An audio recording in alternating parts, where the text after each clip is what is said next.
Tuesday, February 7th, 2012. First order of business is the Pledge of Allegiance.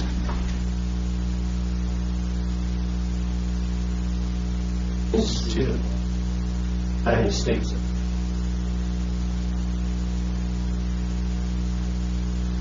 God, indivisible, with liberty. Kate, could we have roll call? Bryson? Here. Evans? Here. Knutson? Shannon? Here. Williams? Here. Pureborn? Here. And Mr. Chair, Commissioner Knutson did call earlier today, and he had to work this evening. Okay. But he's excused. Thank you, Deborah. Okay. We have, I guess, introduction of a new Planning Commission member, Mr. Patrick Evans. You want to? Can you give us a little bit of background on yourself? Well, I currently work as a consultant to the wireless industry, primarily for land use planning and development. Your introduction to tonight's meeting is you got to speak right into the microphone. Oh, okay. The first introduction is learn how to talk. I currently work as a consultant for the wireless industry and do land use planning, site development, construction management, everything related to building cell sites and switches. I've been doing that for about 25 years. Prior to that, I did the same thing for the healthcare industry and built hospitals. And my professional degrees are in healthcare, and my avocation was wireless. We moved out here to the coast about a year ago, bought property out here about 4 years ago. Welcome. Glad you're here. Thank you. Okay, our next is, are there any agenda changes or revisions? No. No, everything is just as we have it in front of us. Okay, Planning Commissioners, you've been given a copy of the minutes from the last meeting. Are there any changes or additions? Do we have a motion for approval of those minutes, please? So moved. Second. All in favor? Say aye. Aye. Aye. Okay, next are public comments on non-agenda and agenda items, 7, 8, and 9. Please limit your comments to 3 minutes per speaker. Does anyone have anything they'd like to talk about now? Wait, okay. Next is final orders and resolutions and written communication, and there is nothing scheduled for this evening. So moving right along, we have the a public hearing, 7.1, for Kent Reseda, file number subdivision 2011-1, and the applicant, I think, Commissioners, you've all been given a copy of the letter that Mr. Seta submitted, and then it should have been in your planning packet also.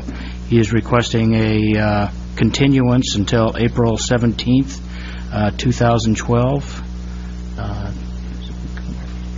Sure. Was at your table today was to actually a slightly different extension to quite different. Okay. To May 1st. To May 1st. Okay, I guess I should have read this. Okay, he's requesting a continuance until May 1st.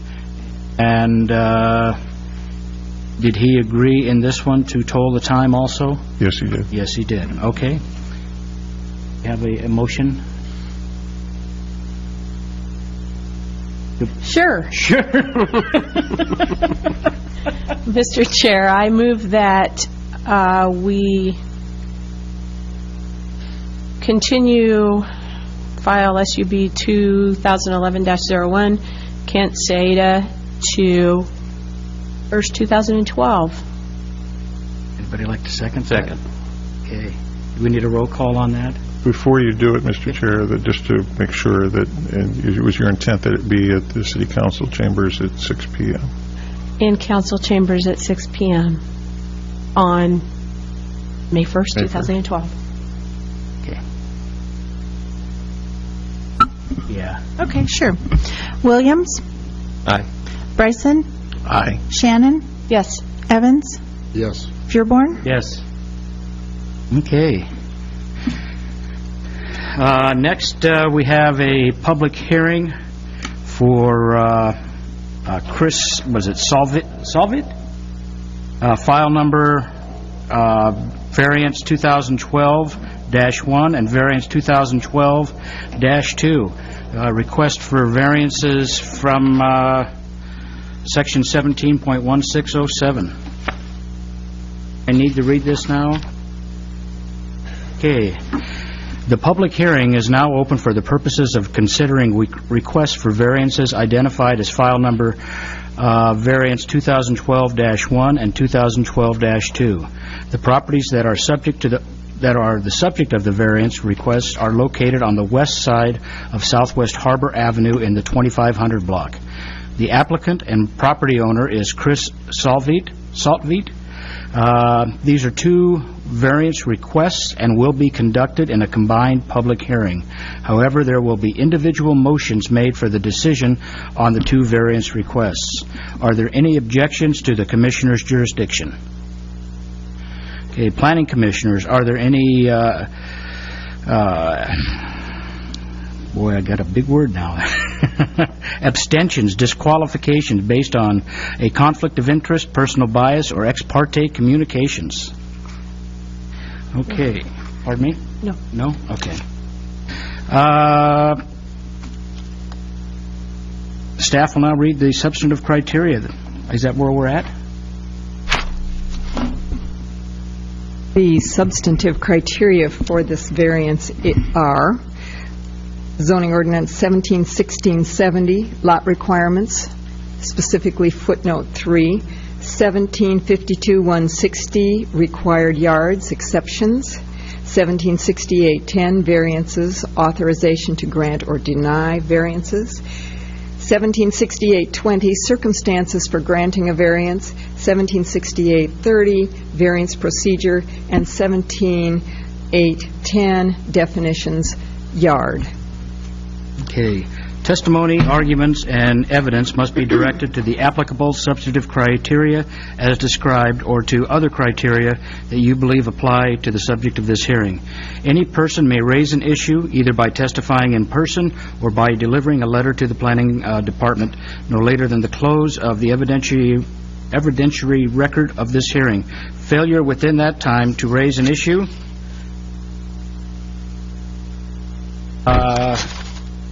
accompanied by statements or evidence sufficient to give the Planning Commission an opportunity to respond to the issue will preclude an appeal to the Land Use Board of Appeals based on that issue. In addition, failure by the applicant within that time to raise constitutional or other issues relating to proposed conditions of approval with sufficient specificity to allow the city to respond to the issue will preclude an action for damages based on those issues in the circuit court. Finally, prior to the close of the evidentiary record of this hearing, a participant may request an opportunity to present additional evidence, arguments, or testimony regarding the application.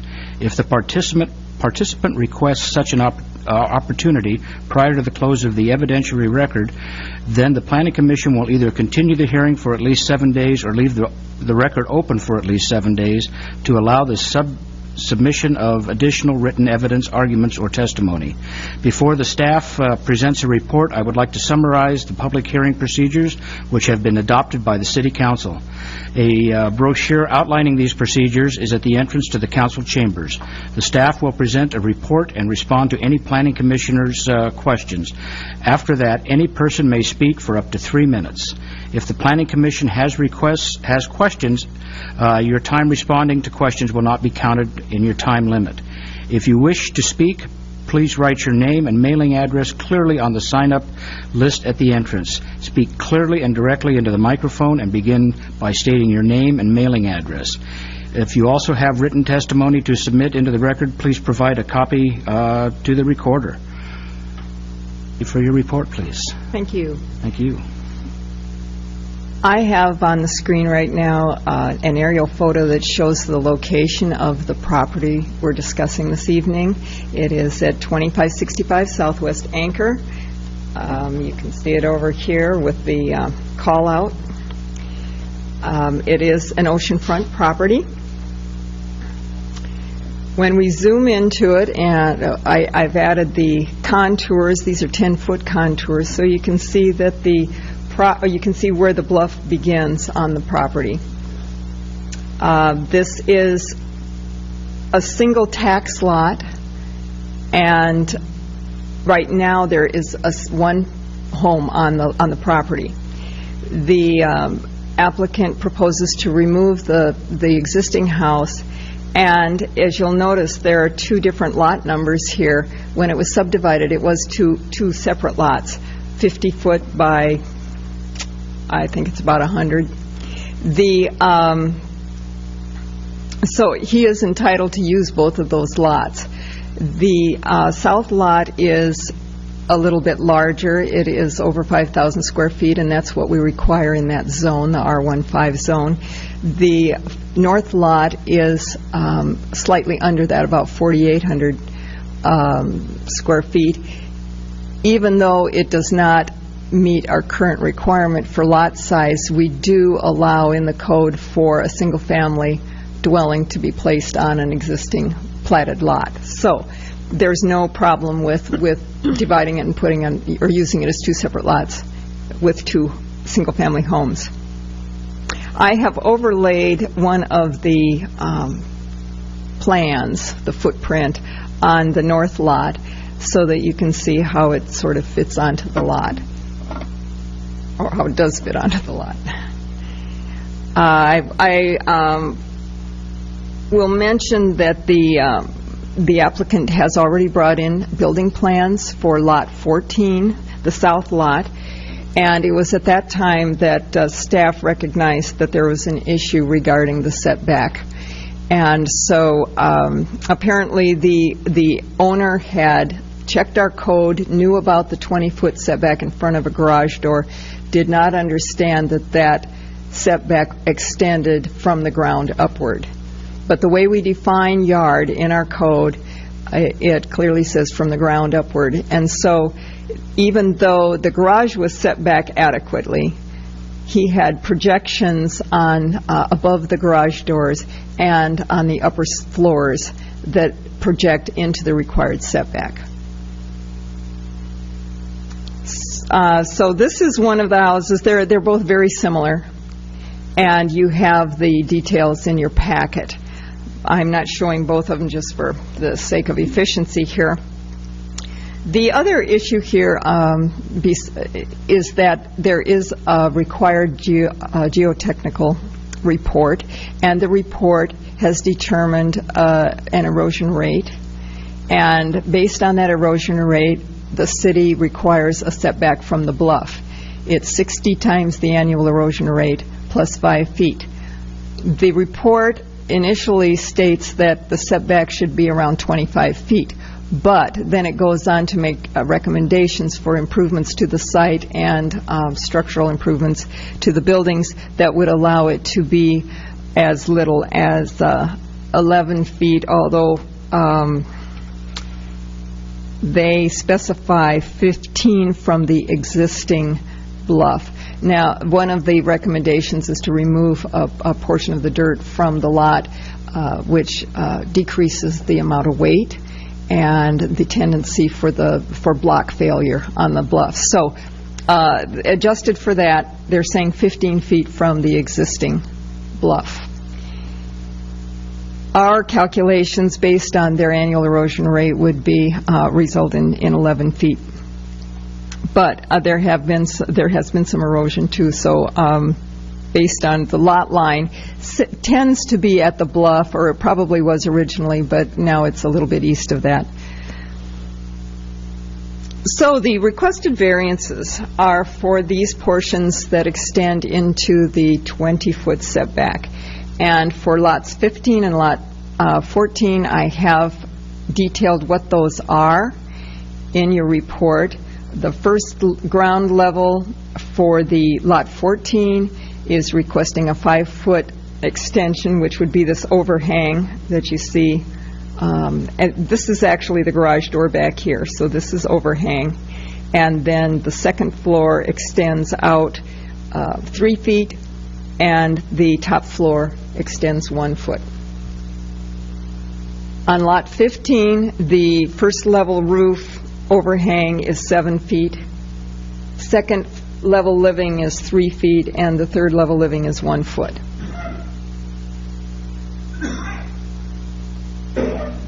Both of the plans, obviously, include a garage that is facing the street. This is how this kicks in with the 20-foot setback. If it was facing a side, it would not be calculated in the same way. But the owner has said that because of the topography of the property, it's not practical to face them towards the side lot line. They must be faced to the front.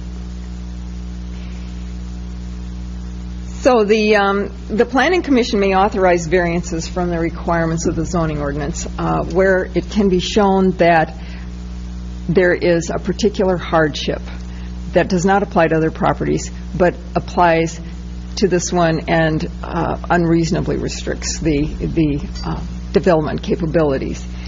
We have 4 criteria, as you know, and I will go through one by one and talk about how this application meets the conditions or does not meet the conditions that are specified.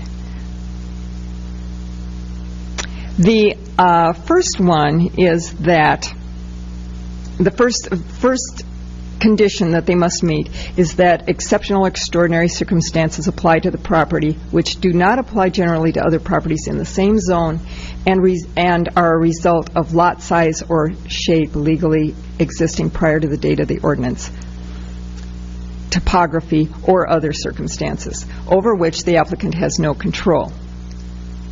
Now, we have talked about the fact that Lot 15 is 4,800 square feet, Lot 14 is slightly over 5,200 square feet. The zone requires 5,000.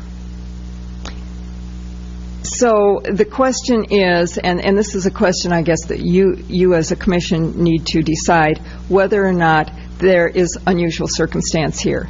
The setback from the bluff is a limiting factor, but I don't consider it to be a hardship if a sufficient amount of lot area remains on the bluff top to build a single-family home.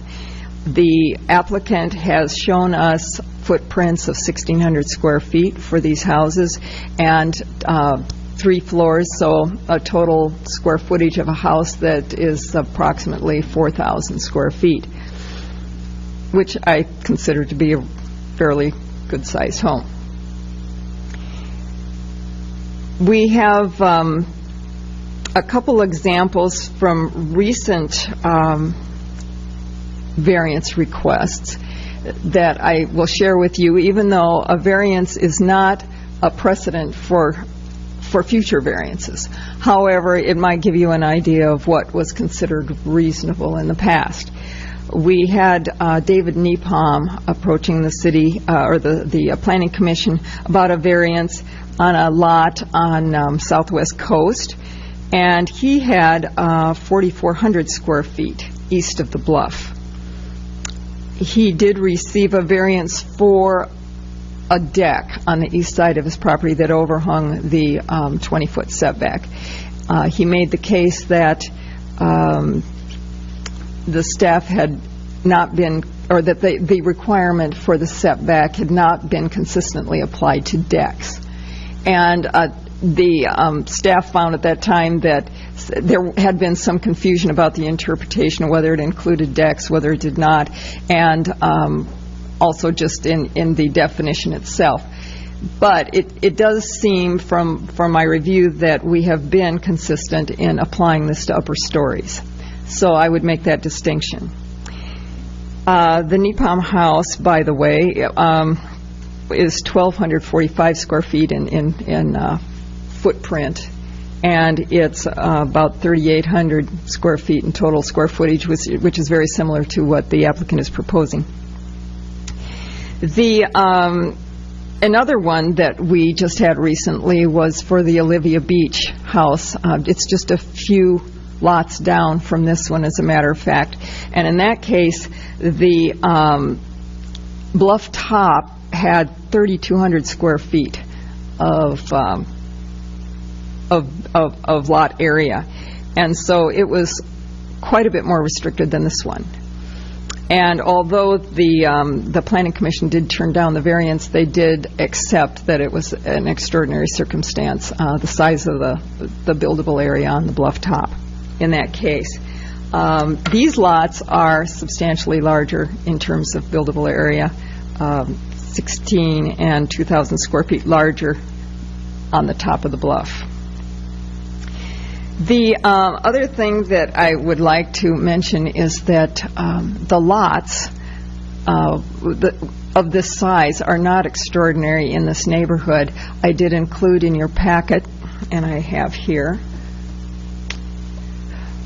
a map showing the lot sizes in the vicinity.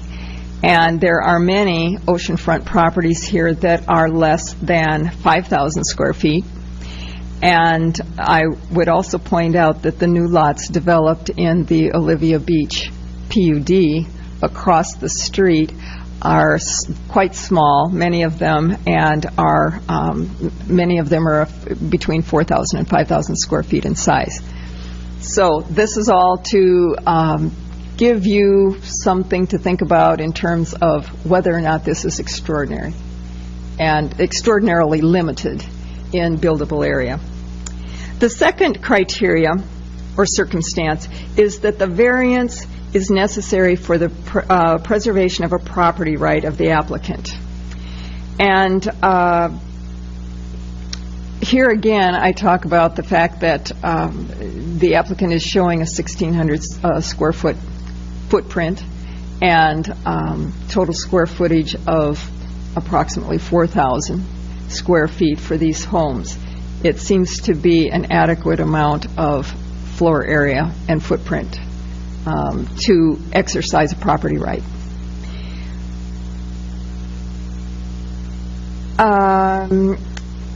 In the application, the owner states that it limits his ability to build the desired house.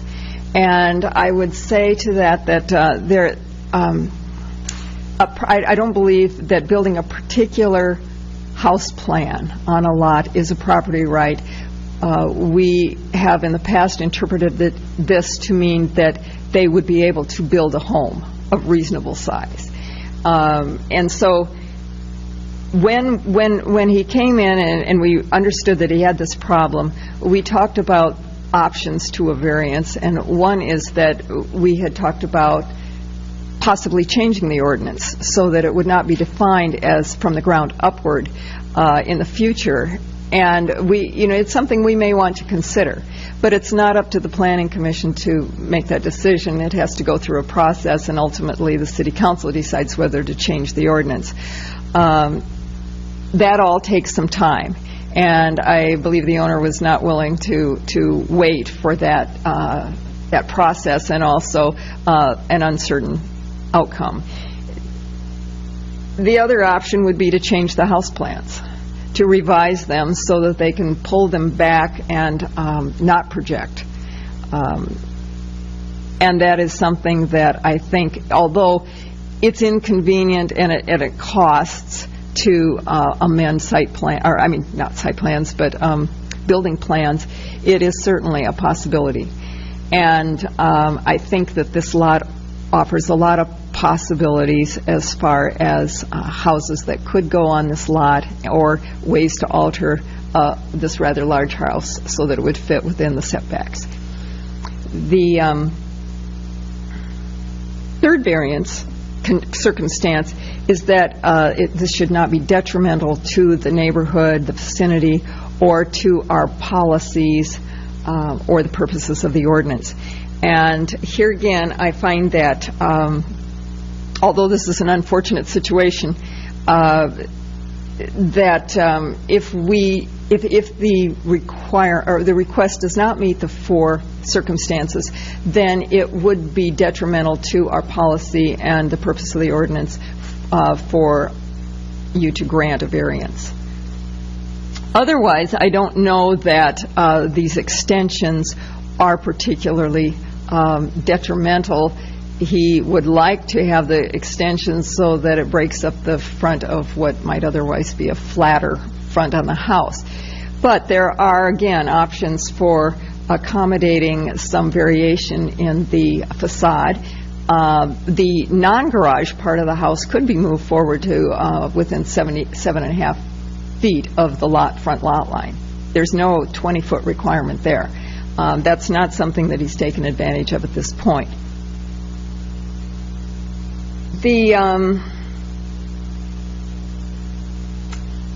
The difference that this would make in the house as far as square footage would be about 50 square feet for lot 14 and 152 square feet for lot 15. So we're not talking about a lot of space, and that's one reason why I say that I don't really believe that it would necessarily be detrimental to the neighborhood, although we've had 2 different couples come in who live in the neighborhood, and they are concerned about the overall size of the house relative to the lot.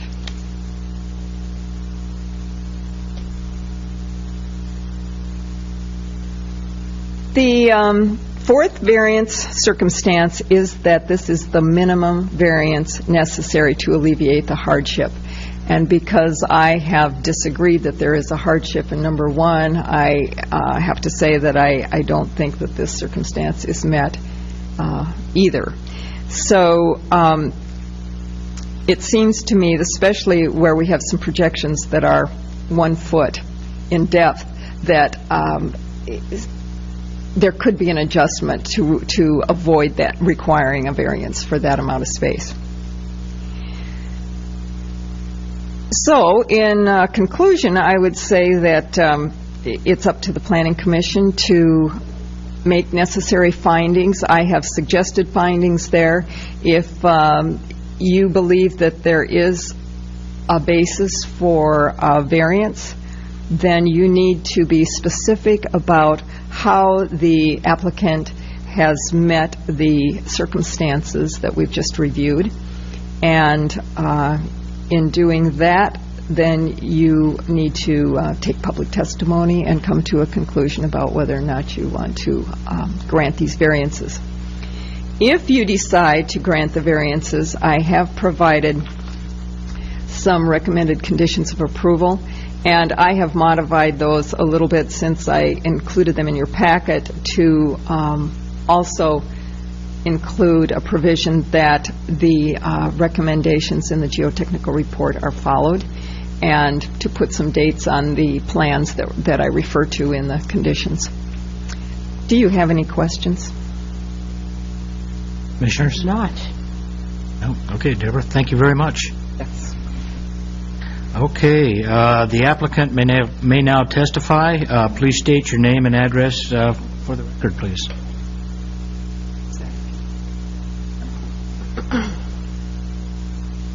Well, first off, thank you for the opportunity to speak before you. My name is Chris Saltfight.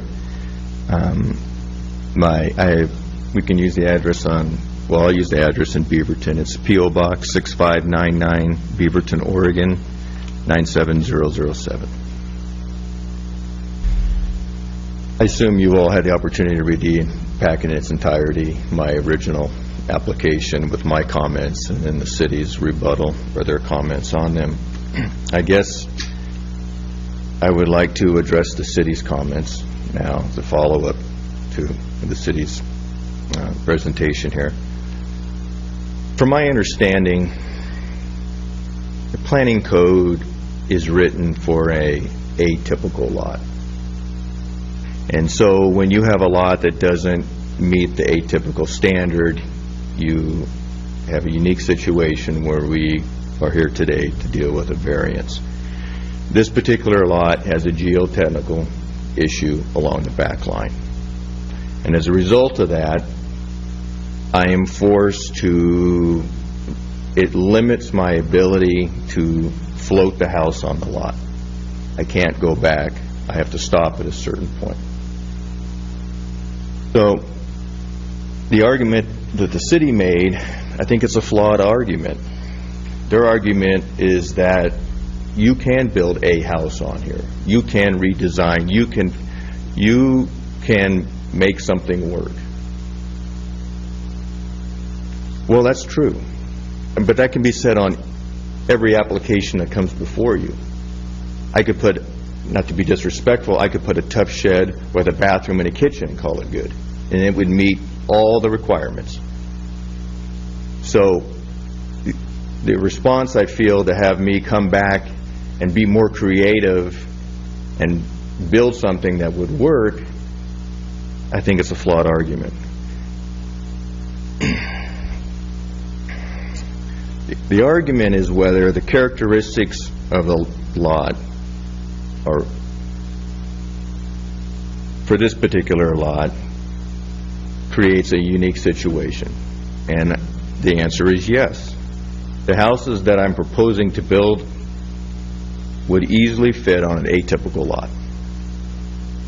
All I would have to do on an atypical lot, 50 by 100, say, is simply scoot the houses back so the 20-foot is measured from protrusion, not the garage door, and it meets all codes.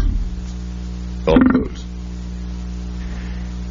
But because of this particular lot and the geographical issues in the back, I can't push it back.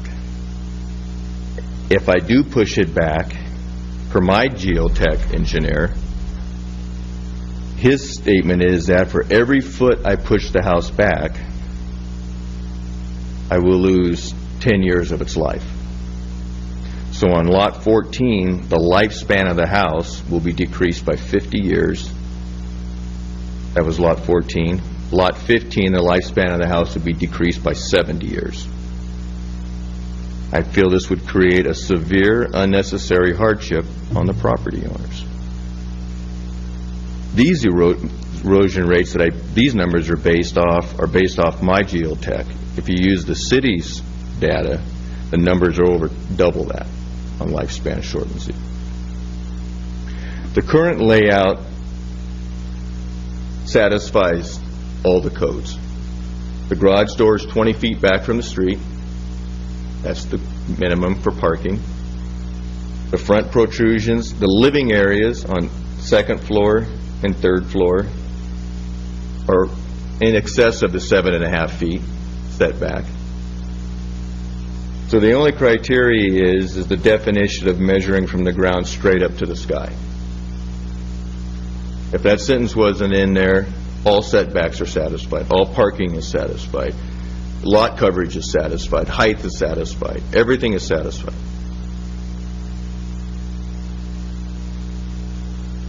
So I'm before you today to request a variance for as the house sits now, because if moving it back or changing it would be a severe impact. Changing it would be basically a person's right to build the house they want to build, providing they meet all the requirements. Do you have any questions? Commissioners, any questions? I appreciate your questions on that garage.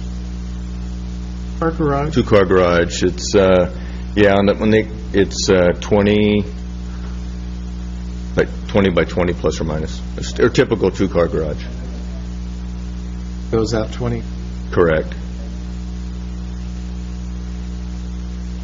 It's in the city right away. The apron area. What, 15 feet to the center of the highway? Just trying to see where the garage door... Yes, you're probably about right there. Okay. One of the things on it, was I didn't want the house to be just a straight wall architecturally. So by giving it some step backs and then the covered porch, covered area above the garage door, it gives it weather protection, getting out of your car, trying to open the garage door in the pouring down rain. And I think it softens the look of the house, so you're not just looking at a garage door. You have a roof that comes over and gives it some architectural softening of the front of the house. It's the garage. I think it's on one of these drawings. I think it's 20 feet. 21 feet. .0. Yeah. I think code minimum in some areas, they range from 19 to 20. And you got to measure, then you got to subtract your wall thicknesses. If you go 21, you're pretty safe everywhere. Yes. Could you give, again, thank you for coming here tonight. Could you give me some idea when title vested to you on the property? Do I own the property? When the title vested? I purchased it 6 months ago. Okay. Thank you. Commissioners, any other questions? Okay, thank you very much.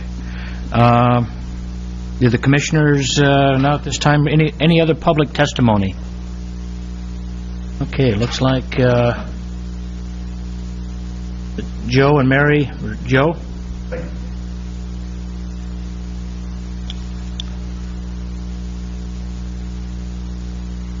Getting old and I need help to get to the chair.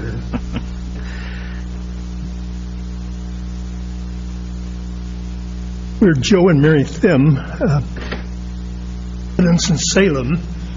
I have our address down there. If you could speak it into the microphone Yes. for the record, though, please. Thank you. Joe and Mary Thim, 6746 Continental Circle, Southeast Salem, Oregon. Thank you. We've had property down here and have been faithful taxpayers for over 44 years. And we live just, our cottage, I should say, or our home is just 3 doors down from the property we're dealing with right now. And we built this particular house, I think it was around 1985, wasn't it? And we are tax lot 1600 or lot 11. For your information, our lot is 50 by about 103 feet. Not too different from the lots in question here. Our particular issue, we've gone over the staff report, and I would like to say something very positive. We have seen a lot of changes on Anchor Avenue over the years, both good and bad.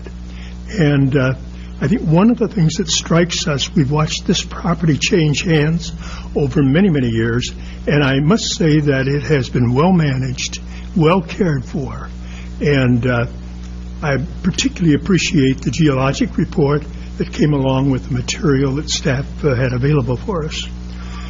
We are concerned, looking at the staff report, around 2 or 3 areas only. And I don't want to go on and on about this, but one is that we do feel that the building structure as proposed here is truly incompatible with the neighborhood that we have lived in and been associated with for well over 40 years. That may be, obviously, time passes on and things do change. And on the other hand, it's our impression that this particular home does move beyond anything close to compatibility with the rest of the neighborhood. That's just a given. As you look at the square footage, our home is an example. 2 or 3 doors away is approximately 1,500 square feet, a 3-bedroom, 2-bath home, architecturally designed 25 years ago.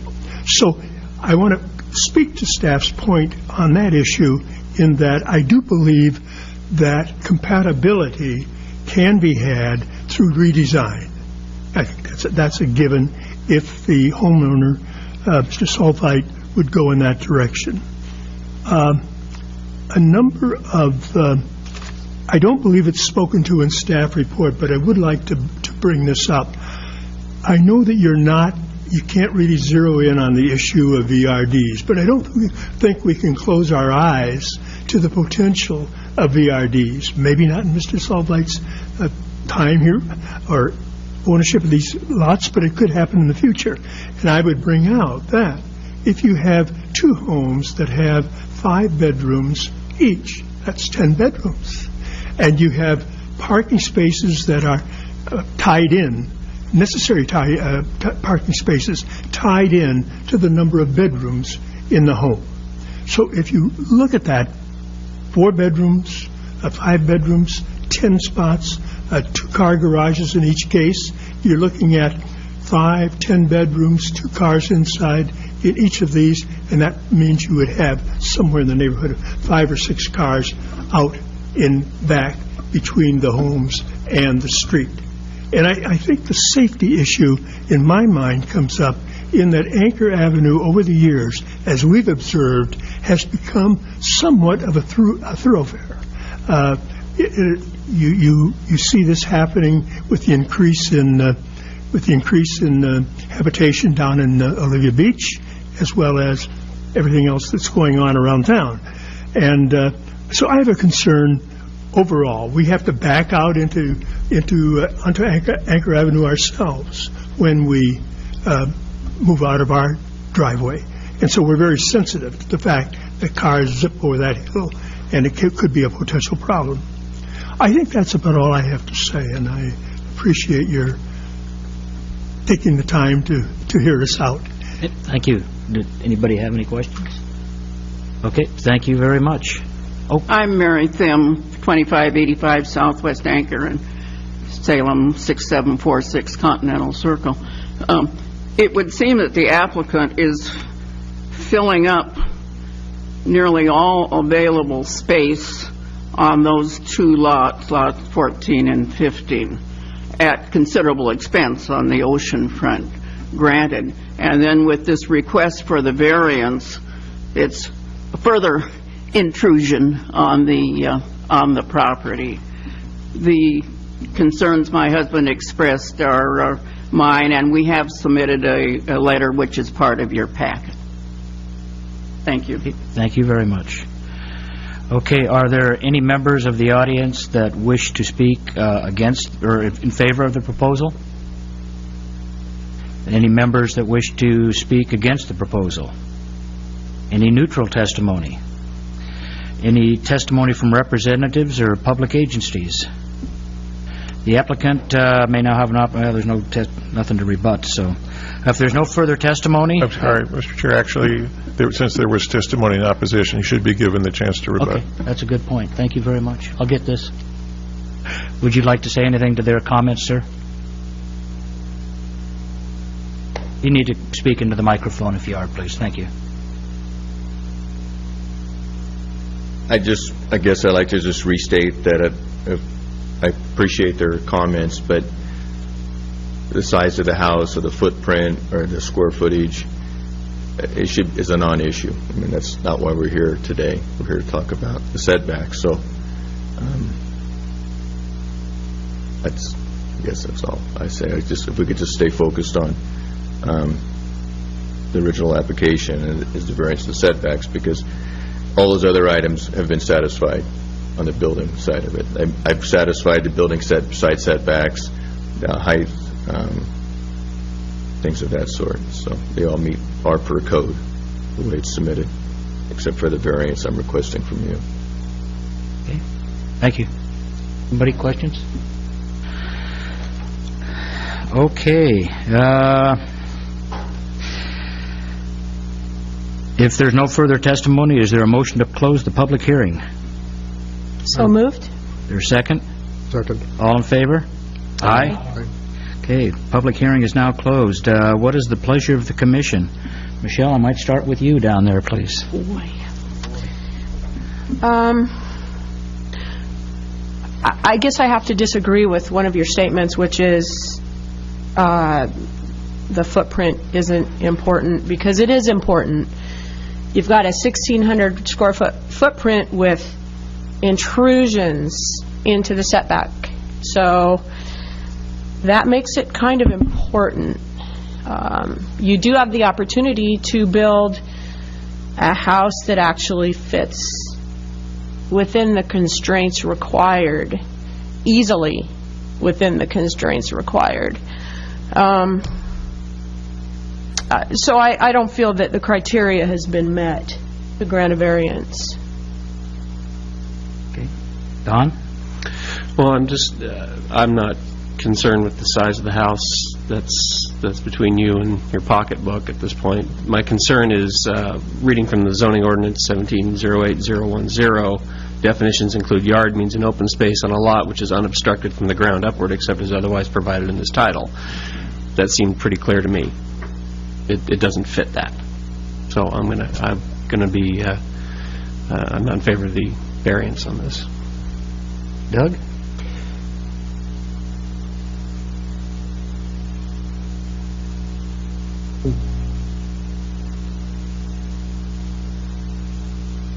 Goods?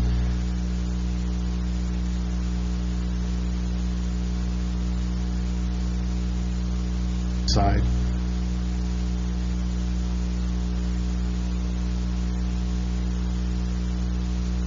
And Patrick? Being new to the commission, but not new to development, I find it a little difficult to understand how one designs out of code at the very beginning of a coverage issue on a lot. I do understand that other than this request for variance, apparently the footprint and the height and design and everything meet all of the applicable codes. But as with my fellow commissioners, I don't see that it meets any of the requirements for a variance. And so I'm inclined to go along with the majority on this. Okay, thank you. I guess I, too, am in agreement with the other commissioners.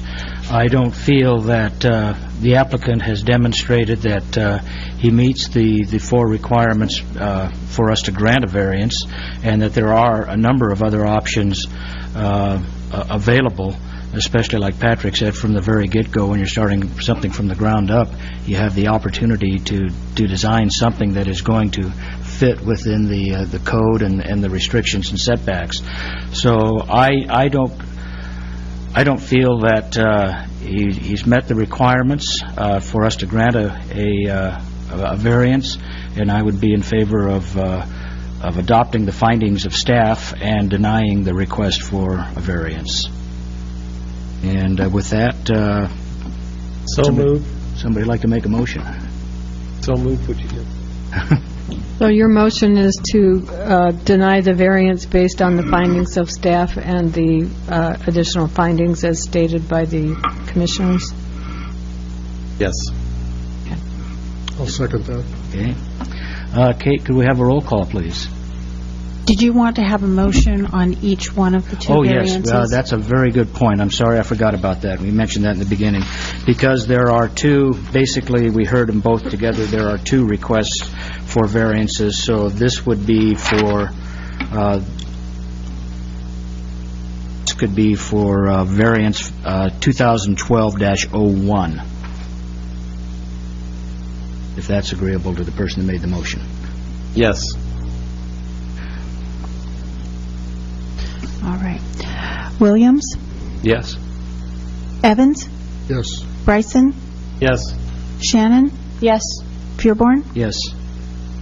Okay, next is we'll need a motion for variance 2012-2.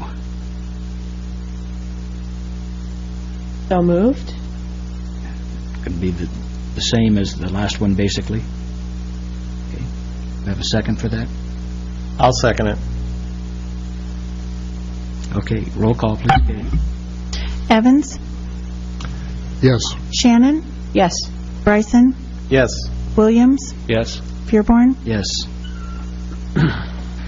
Okay, on to old business. There is none scheduled. New business, review of the Planning Commission rules and procedures. It's an annual review, and looks like Joan is here to... Are you going to do that, Joan? Sure. Sure.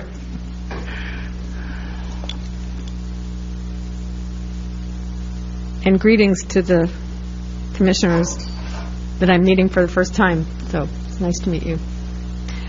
I don't have any particular thing to say about the rules and procedures other than we've been waiting to fill the seats so that we can do the annual review.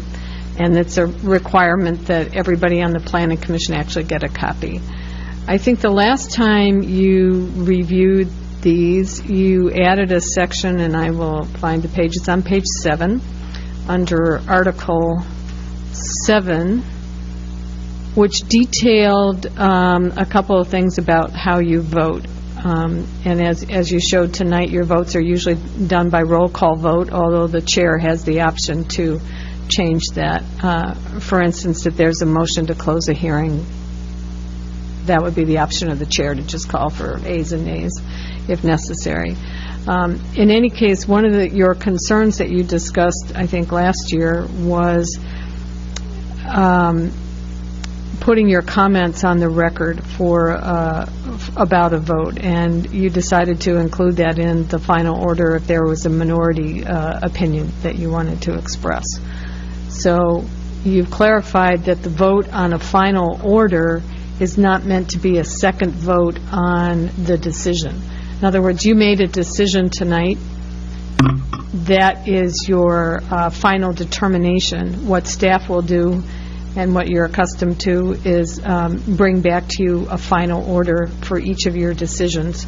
And basically it's formatting those findings and decisions and making sure that everything is in there. And then you vote on that final order. But there's no public hearing necessarily on the information in it. You would not normally, you can change it. You can add things if you think something should be added. You're free to do that at the time that final order is adopted. I think what troubled the commissioners was especially where the vote was close, commissioners who had, for example, voted to approve or deny a project and yet were voting the opposite way on a final order from what they had voted for on the decision. And I think the perception was that might be confusing to the public. Because if you vote, for instance, to deny a project, but then, and you're in the minority, and then the next meeting you're presented with the final order and you're voting to approve the final order.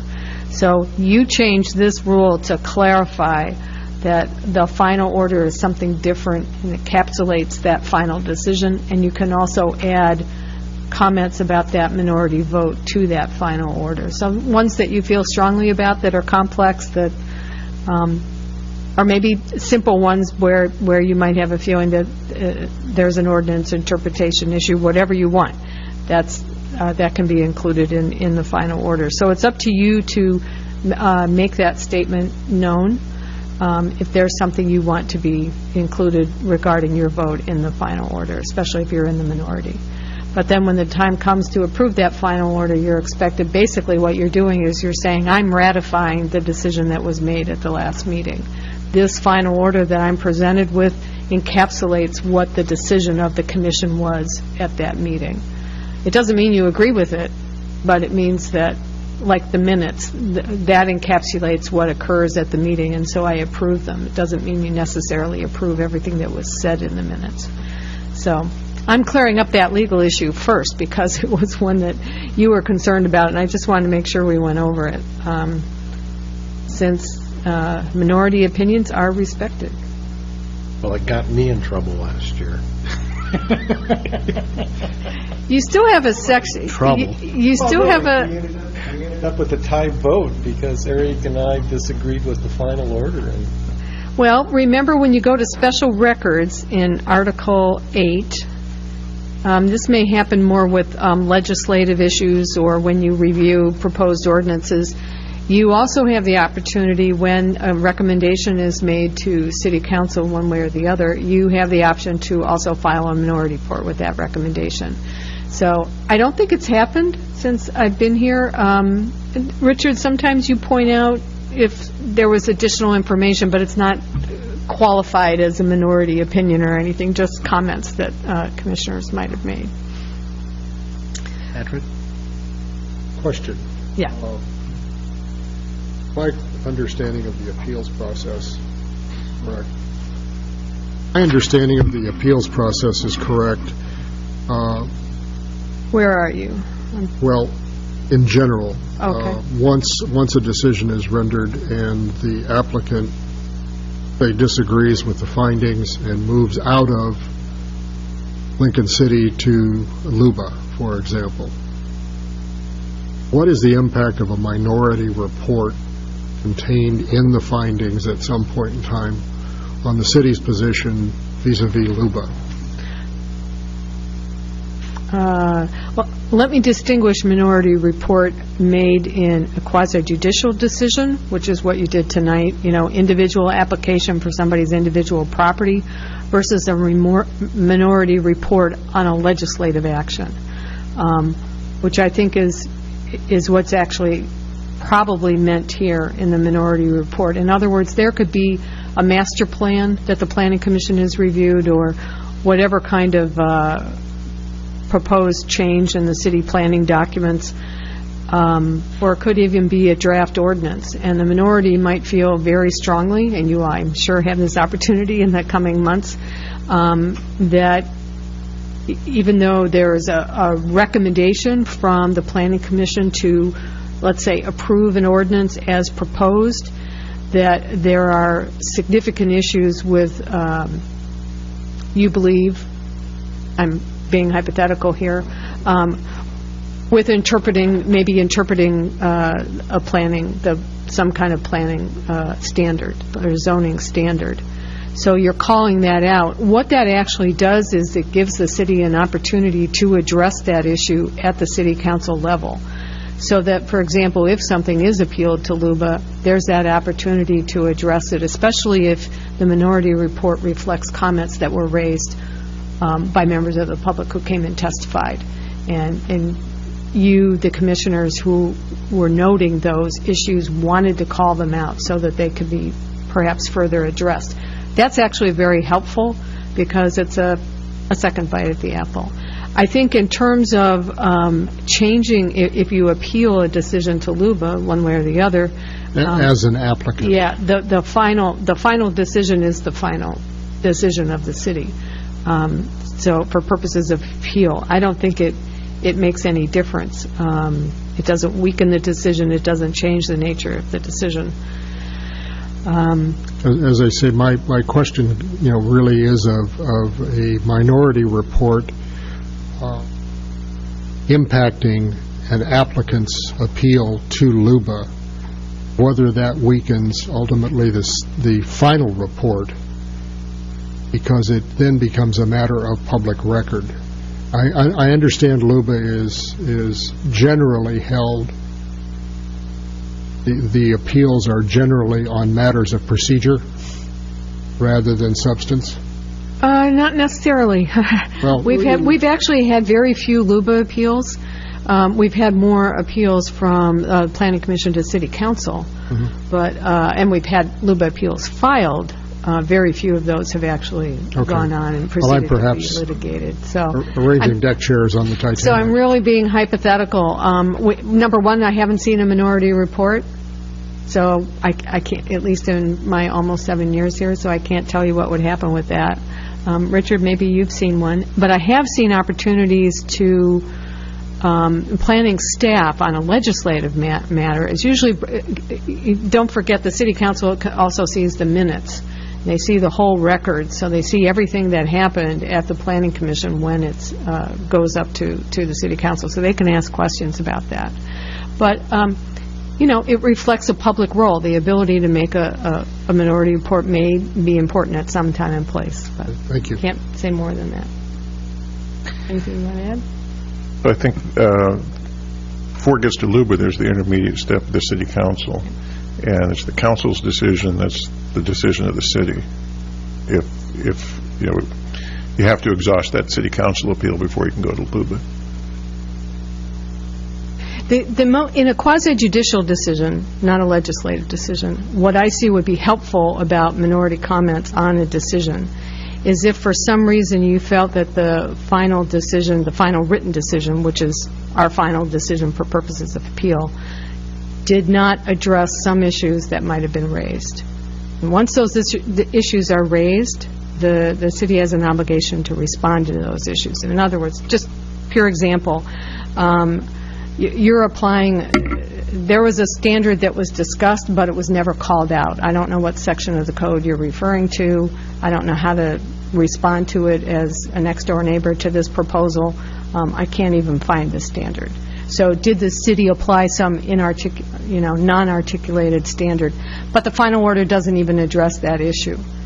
That's something that we can then repair, have an opportunity, if it's appealed to City Council, to say, well, wait a second, let's go back and look at that. Was there a standard? And we can provide that information. So we have an opportunity to do that. And we have done that. It's a useful process. I can respond to your questions. I think the rules have actually stood up pretty well. We've referred to them from time to time. I don't know if you've referred to them to time.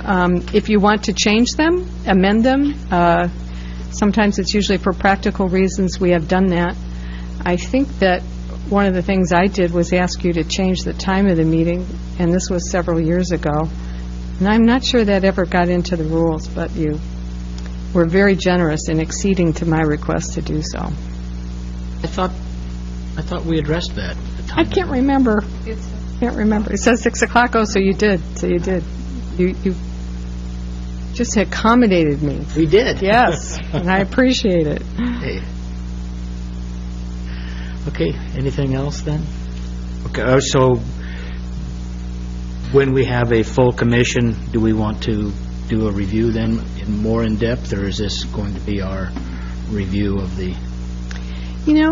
It's really up to you. I know you all get training, and the Government Standards and Practices Act has been substantially modified, although the conflict of interest provisions, I think, are the same, basically the same. Impartiality issues of, making sure you're impartial and fair. I mean, we can always go over those, the process of declaring a potential conflict of interest. I think we've rarely had actual conflicts of interest. But your obligation is to put it on the record. That's essentially your obligation. Sometimes there are questions about, do I have one? The point is to disclose and give somebody an opportunity to ask you questions about it. Because you're going to continue to participate unless it's an actual conflict of interest. Yeah, this is where I have some serious questions about that. Yeah. So we can go over that. I have some. It doesn't have to be here. Materials. Separately, but it might be. But I recently prepared some materials on exactly that issue, and I think I did it for the City Council. And I can bring that back if you want to look at that. It would be nice, I guess, if we had a full commission so that everybody could take advantage of the information and procedures and that kind of thing. Okay. Richard? Actually, in the interim, it's in the rules, and I would recommend you all read that. It's the Article 4 of the Commission rules. One thing that you may not be aware of, and it may not occur sort of as a matter of, well, of course, if you're in an area, if you're entitled to get notice of an application, you're not allowed to participate in the proceeding. So if you're in the notice area, like if you lived within 250 feet of the variances you heard tonight, you wouldn't be allowed to participate in the hearing. And that's not something that is just automatically apparent. So I just wanted to draw that to your attention. And there are layers of responsibility here. There is, even if one person might not have disclosed a potential conflict of interest, I think that the practical question after that, which the law has addressed to some extent, is, so what happens to your decision? Does that mean the proceedings were somehow not fair? And the law and the cases have clearly showed that you would have to show that there was some bias that also extended to other members, such that the decision couldn't have been the same decision. In other words, you would not have reached a majority decision that happened the way it did. So, I think the courts understand that people live in small communities. It's sometimes difficult to even remember, have I had a business relationship with this person who's coming forward with this application.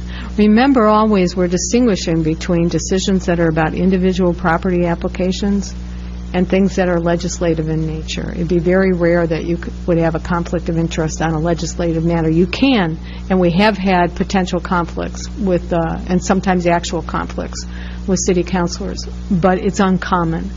And if you think you have a question in that area, feel free to call me anytime. I'll talk with you about it, and we can talk about your individual situation also.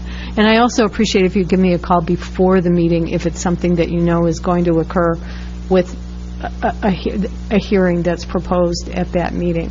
It's a lot easier to sit down or even have a phone conversation in advance. So I'll make sure you get my phone number if you don't have it. Thank you. Okay. Next is Planning Commission goals and projects.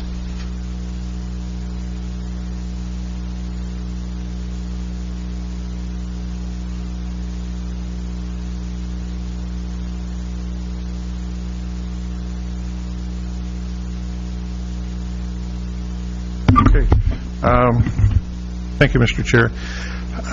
Every year, the staff brings forward a number of potential amendments to the zoning ordinance or to the subdivision ordinance that things have come up, and we think they're worth consideration.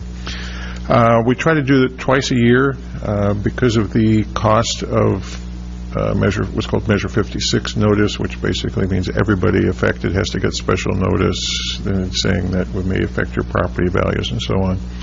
We like to lump them together, so we just send out one big notice instead of 5 or 6 over and over and over again, because it costs a few $1,000s every time we send out these notices. So I wanted to go over some of the ones that we're working on, what we call it for the spring group of zoning ordinance amendments. The first is clear vision amendments. The way our ordinance is set up now, we have 3 different kinds of what's called clear vision requirements. This is at the intersection of a street with another street or a street and a driveway. For instance, in a residential zone, you're required to have an area 30 feet along each street frontage, a triangle with 30 feet along each street frontage, clear of any obstruction from more than 2.5 feet in height, so that you can see traffic or pedestrians or what have you. We're looking at whether there should be changes in this, for instance, depending on whether there's a stop sign there or not, and other things. One thing is you can't have a fence more than 2.5 feet high. Well, here's a chain link fence with slats in it, and it clearly blocks the view, but here's a chain link fence without slats. It's a fence you can see through. Whether there should be some sort of provision where, if you, as a practical matter, can see past the obstruction or see through the obstruction, whether that should be permitted or something instead of a blanket across-the-board prohibition. Also, there might be issues around where topography already blocks the view. Should you be able to build into that clear vision triangle if it really has no effect because there's a hill in the way already, that kind of thing. Another thing we're looking at is changing our rules on A-frame signs. Right now, they're not allowed to be in the public right-of-way on the sidewalk. They're required to be off the sidewalk on private property, and a question has arisen whether we want to loosen that up a little bit and allow them on the sidewalk. There's concerns about that, compliance with the ADA and visibility issues and what have you, but it's come up, and we think it's worth at least exploring the possibility. Another sign-related one is can you make changes? Should you be allowed to make changes to non-conforming signs that well, it came up in particular in the context of, for instance, a sign like this one. Assume this sign is non-conforming because it's too big, and it's got this reader board down here that you can put up the individual letters. Should the sign owner be able to change that to an electronic reader board? No bigger, but different technology. Change out that cabinet, put in a new cabinet that has the new technology in it. Right now, you can't. And some business owners have expressed concern about that, and so we want to be able to consider that sort of thing. Part 2 of geologic hazards is the next thing. We did a couple of changes last year on geologic hazards, codifying the longstanding requirement that the City Council had adopted sort of by acclamation but not by ordinance of the 60 times the annual erosion rate plus 5 feet for the geologic setback, and also changing adding, I should say, the more recent geologic information that we have available now. The way the ordinance was written before was that we had to rely on some 1977 information, and there's much better information now. If we want to look at some other things, like right now, this 1977 information, which we still rely on, has a number of different called out geologic hazards. Some of them are shown on here. These red arcs are areas of minor slope sloughing. There's a green arc here that's a geologically recent slide. These yellow arcs are massive ancient slides, and there's others in here too. And one thing that's come up is, okay, that's a geologic hazard, but what's the importance of it, and where is the hazard on exactly? On a massive ancient slide. What's the bad part? On the actual arc itself, as it's shown on the map, on the part downslope that's maybe still sliding, or on the part upslope that may be subject to future sliding. And we've discussed that kind of thing with Department of Geology and Mineral Industries, and they sort of said, well, I don't know. So we want to get that all clarified, so we're asking for geotechnical reports in appropriate cases and not asking for them in inappropriate cases. Then we need to make some changes in our parking standards to ensure that our accessible parking facilities meet the current ADA requirements. There have been some changes in that, and so we want to bring that up to date. In the RC zone, we don't call out drive-throughs or drive-ups as allowed uses in any form, and they are allowed in the general commercial zone as conditional uses. Like for instance, in this case, we have a drive-up here at a coffee kiosk and another one at a bank right behind it here. This is in the GC zone, but the same sorts of uses are allowed in the recreation commercial zone, and the idea is to consider treating them equally rather than saying they're not allowed in the RC zone. In neither the GC zone nor the RC zone are duplexes called out as permitted use, and we want to be able to codify that. In fact, they are permitted. In site plan review, the way it's written right now, it catches a lot of minor projects, and the concern is maybe they're too minor. Some of the ones we're catching, going through site plan review and imposing as a result of requirements of when you go through site plan review, substantially increasing the cost of some of these really minor projects. And so we want to take a closer look at that and see if maybe we can fine-tune it to exclude some of these. And this is just a small little trailer, office trailer that, as you can see, ended up with a ADA ramp and skirting and various other things, and it substantially increased the cost of that. The question whether that's a desirable result or not. And it may be. We just want to explore those.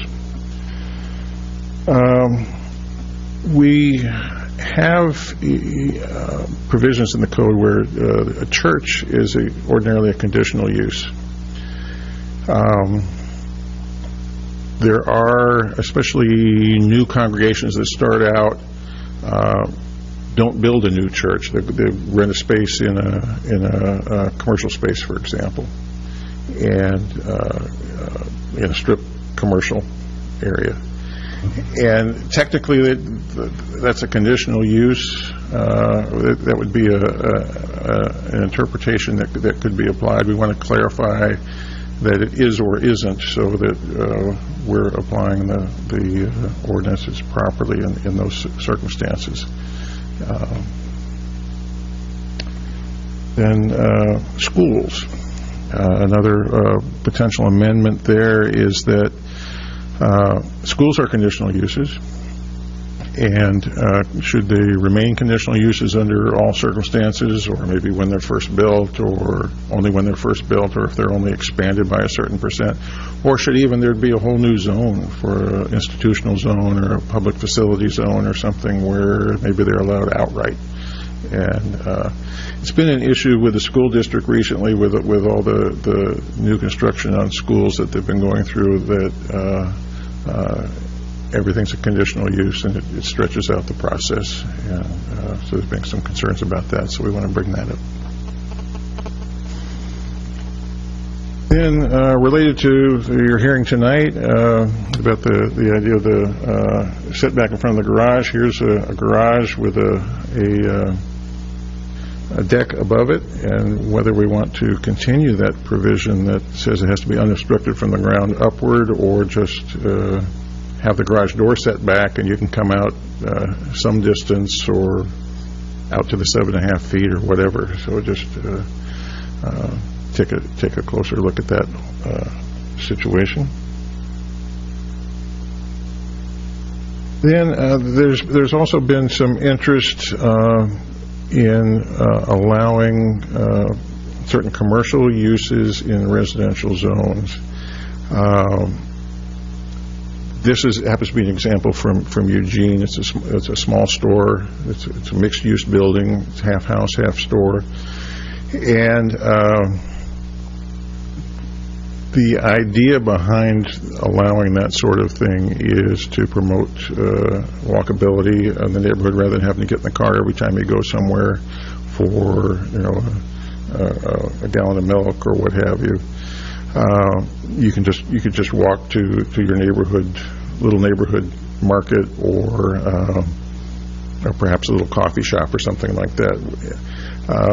Obviously, there's arguments both ways. It's another intrusion of commercial uses into a residential neighborhood, but it also can be said to be sort of promoting more neighborhood cohesiveness, because that's where you're going to run into your neighbors all the time, and again, create a stronger neighborhood, or again, a more walkable neighborhood. And it could be, a matter of exactly what uses are allowed and what restrictions you put on it, what your parking requirements are, and that kind of thing. And I don't know whether it'll get any traction, but it's been brought up by some members of the public, and so we're bringing that forward as a possibility. All this is happening. I just want to give a little context to what we're working on. This is sort of, as I think I've mentioned before, this is the year of transportation planning for the staff. We're working on the bicycle and pedestrian plan. I don't know if some of you came to the open house we had a week ago last Saturday. I think was a huge success and went really, really well. We had great cooperation from the Visitor and Convention Bureau, from the Police Department, the Public Works Department, ODOT, our consultants, and everything. We had hundreds of people through, so it went really, really well. So we have an ongoing process on that. The photo here is just an example of the the new sidewalk that's under construction in front of the Trillium Natural Foods between here and the post office. It's a place where if you want to walk to the post office, you have to walk in the street. And it's been badly needed for some time, and it's happening. And the planning process, we're hoping, will address other similar situations, as well as create an overall context for bicycle and pedestrian system in the city. Then there's the transportation system as a whole. The Oregon Department of Transportation is working with us to bring our transportation system plan to sort of finality. It's been pending for years, and we're taking another crack at it and bringing that home.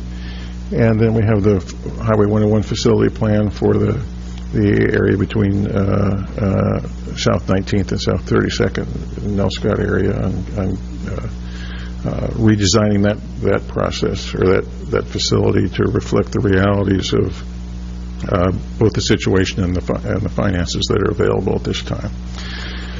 So those are that's the transportation things. We also are beginning to work on the vacation rental dwelling consensus building project. We put out a request for proposals. We got 7 proposals in. It's been narrowed down to 3 now, and the council's in the midst of the process of deciding who is going to be the selected consultant, and then they'll be selecting the members of the team from the community who's going to be participating in this project. And so I think over the coming year we'll be seeing work on that as well. And there may be others.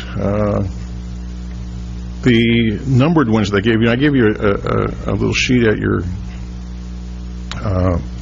seat tonight. I didn't know if I just numbered them for convenience. I thought if you wanted to comment on any of them, we'd be able to refer to them more clearly.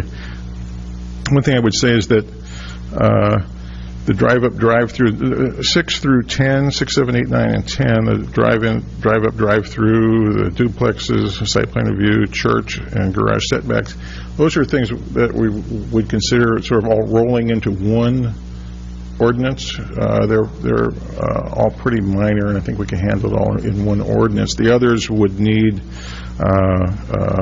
more detailed individual consideration, I think. So I didn't know if you want to add anything to this, change any of this, think some of this should be taken out, prioritize things. Want to hear from you on these. Personally, I don't have any preference as far as which one goes first, or if these are something that staff feels we need to address. Do you have a priority in mind, or is there? Well, what is a burning issue that staff feels we need to address? Well, I guess all of these are things that we are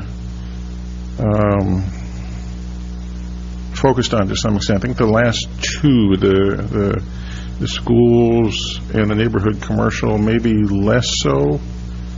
Schools as its own zone, for example, or something. It's something we probably should look at, but I don't know how high a priority that should be necessarily, unless I'm told to the contrary. The neighborhood commercial, again, it's an idea that's come up. There's somebody that wants to do that, and I think that particular proposal is probably. I won't go into it, but I think it's more intrusive than I think we on staff would support. But some minor commercial uses, like a coffee shop or a little neighborhood market, maybe there's something to consider in terms of again, walkable neighborhoods or what have you. Again, with some level of appropriate controls on that, and maybe it won't go anywhere. I don't know, but it's just something to consider. But I think these others, the 1 through 10, are all things that we want to bring forward in the first 6 months of this year. But you were Richard, you were suggesting to wrap them all in one? 6 through 10, numbers 6 through 10, I think we can do in one ordinance. Again, because they're relatively minor changes. They ramified throughout ordinances?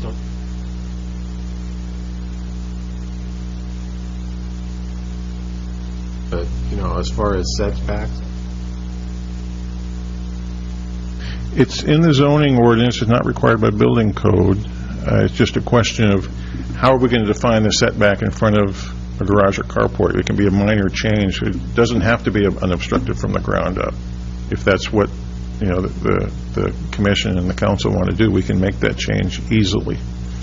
And we can do all these in one notice and in one ordinance, because they're pretty simple changes to make to the ordinance.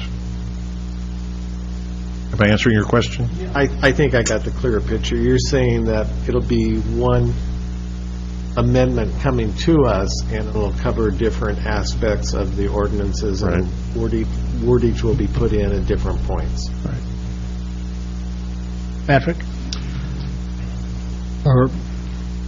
Richard, a question as to item number 10. What is the driving force behind the staff looking at that for a potential change?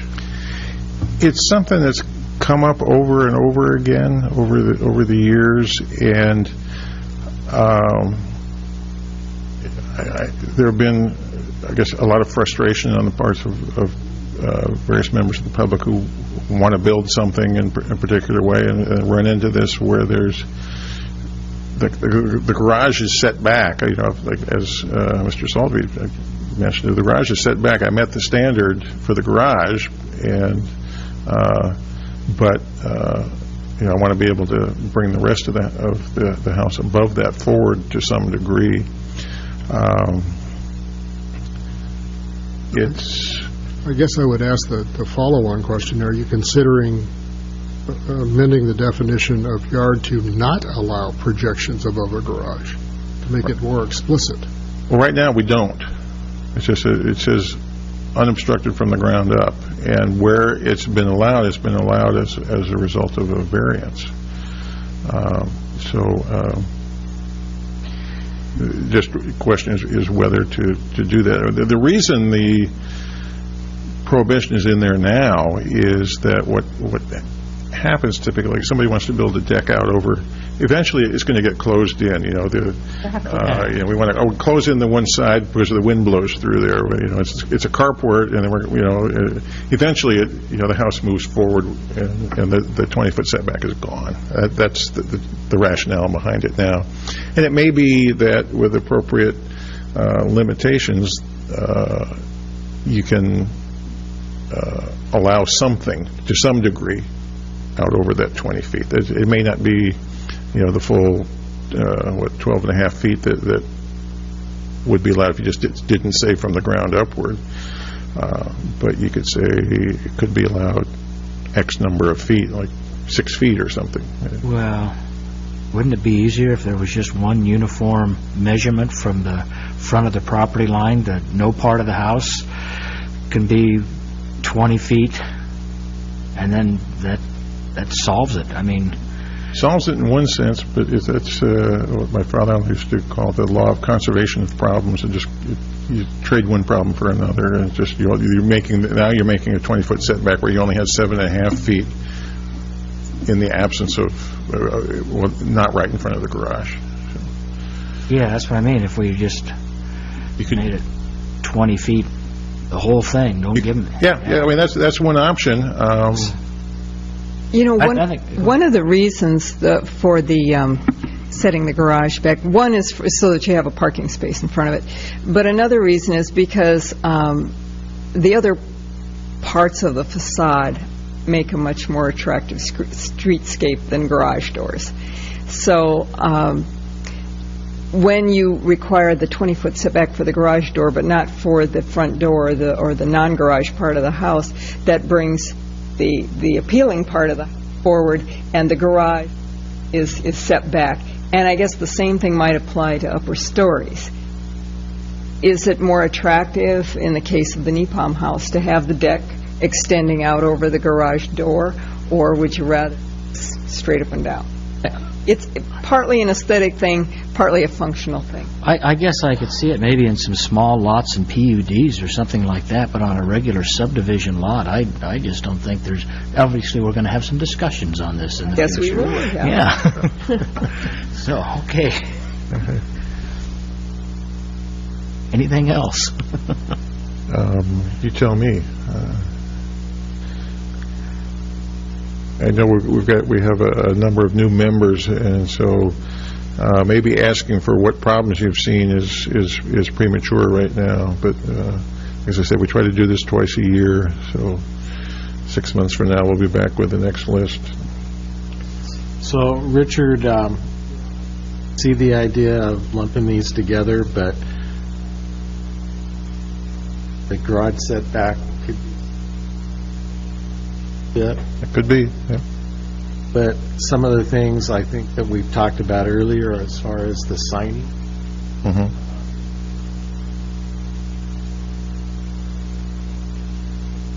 well, been in agreement. We can see those ahead of time. Mm-hmm. Have to do them. Bring through. Right, right. Yeah. What we expect to do is I guess at least two separate sets of hearings. Some simple things lumped together, but there would be at least two sets of hearings, so you wouldn't get all 10 or whatever at once. So, I'm confused. What is it that we're all in agreement on?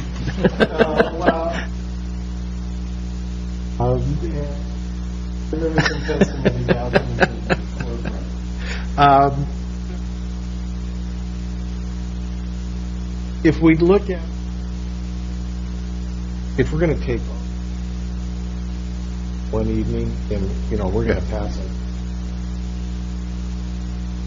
But if we look at in smaller groups,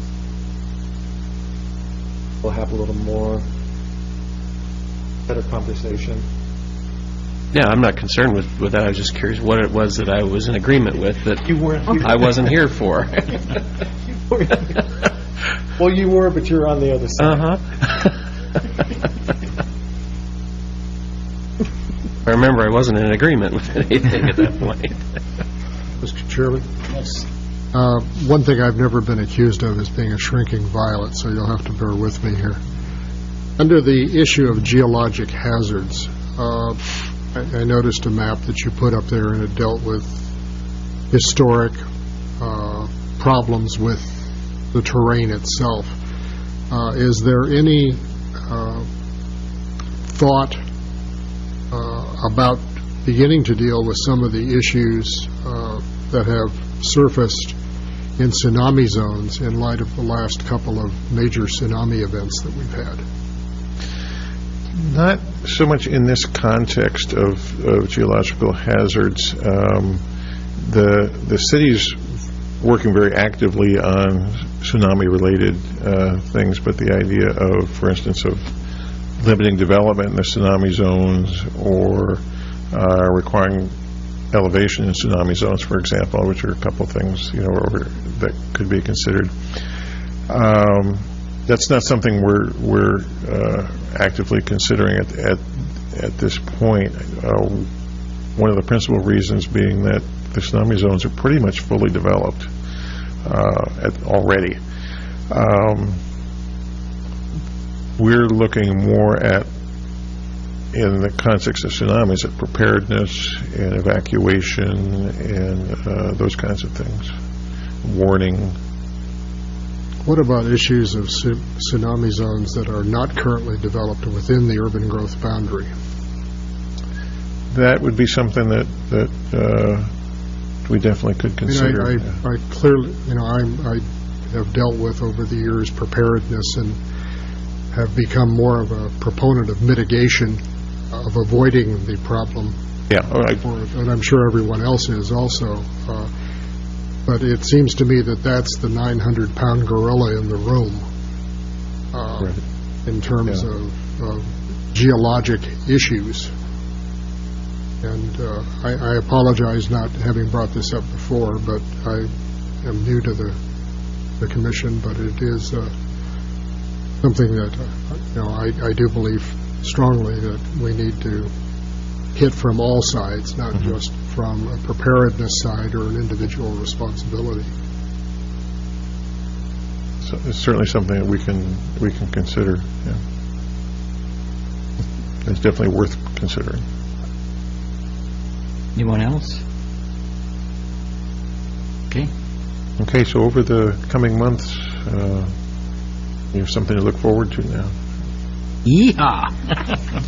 Good times. Thank you very much for this. Thank you, Richard. Okay, next, reports and comments. Community Development Director. I guess we've probably heard, Jody, anything else? He runs back to his seat. I have nothing at this point. Nothing. So. Okay. Joan, nice to see you again, by the way. Okay. You nothing? Yep, thank you. Planning Commissioners. Anybody have anything they'd like to bring up? Okay. Well, again, Patrick, thank you for joining us. It's nice to meet you. I'm sure we'll have a lot of fun together over the next couple of years, huh? Okay. For now, if there's nothing else, this meeting's adjourned.